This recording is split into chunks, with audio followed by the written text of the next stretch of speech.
Good morning children. Class 8 subject SST भाग 2 इतिहास lesson 1 कब कहाँ और कैसे।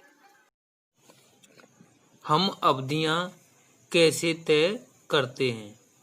How do we decide periods.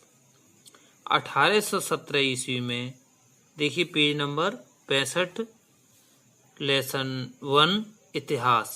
1817 ईस्वी में स्कॉटलैंड के अर्थशास्त्री और राजनीतिक दार्शनिक जेम्स मिल ने 3 विशाल खंडों में ब्रिटिश भारत का इतिहास यानी ए हिस्ट्री ऑफ ब्रिटिश इंडिया नाम पुस्तक लिखी।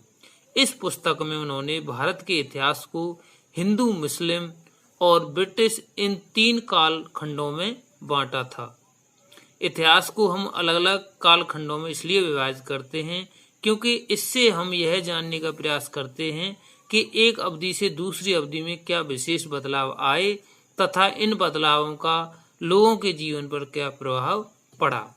जेम्स मिल को लगता है कि सारे एशियाई समाज सभ्यता के मामले में यूरोप से पीछे हैं।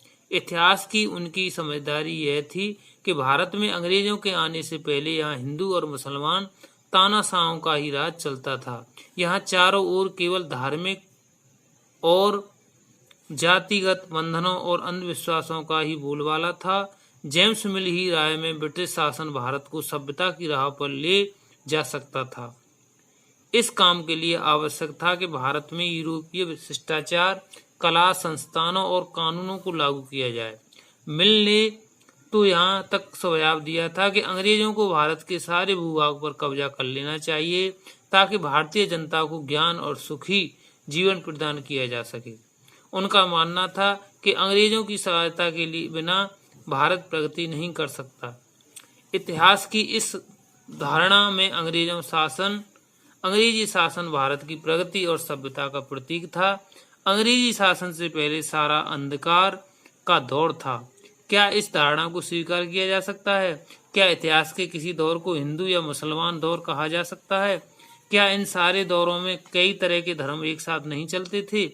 यदि हम किसी युग को केवल उस समय के शासकों के धर्म के आधार पर तय करते हैं तो इसका तात्पर्य है कि अन्य लोगों के जीवन और रीति रिवाजों एवं धार्मिक विश्वासों का कोई महत्व नहीं होता।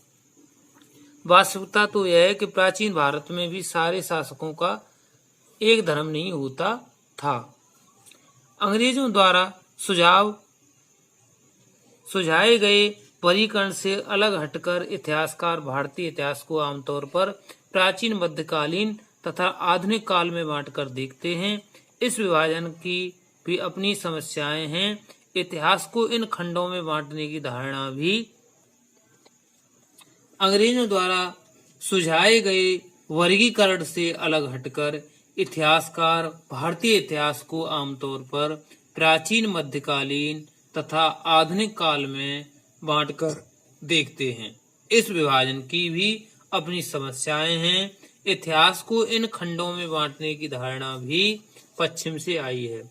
पश्चिम में आधुनिक काल को विज्ञान, तर्क, लोकतंत्र, मुक्ति और समानता जैसी आधुनिकता की ताकतों के विकास का युग माना जाता है। उनके लिए मध्यकालीन समाज वे समाज थे जहां आधुनिक समाज की ये विशेषताएं नहीं थीं, परंतु अंग्रेजों के शासन में लोगों के पास समानता, स्वतंत्रता या मुक्ति नहीं थी और न ही यह आर्थिक विकास और प्रगति का दौर था। यही कारण है कि बहुत से इतिहासकार इसे आधुनिक युग न कहकर औपनिवेशिक युग कहते हैं।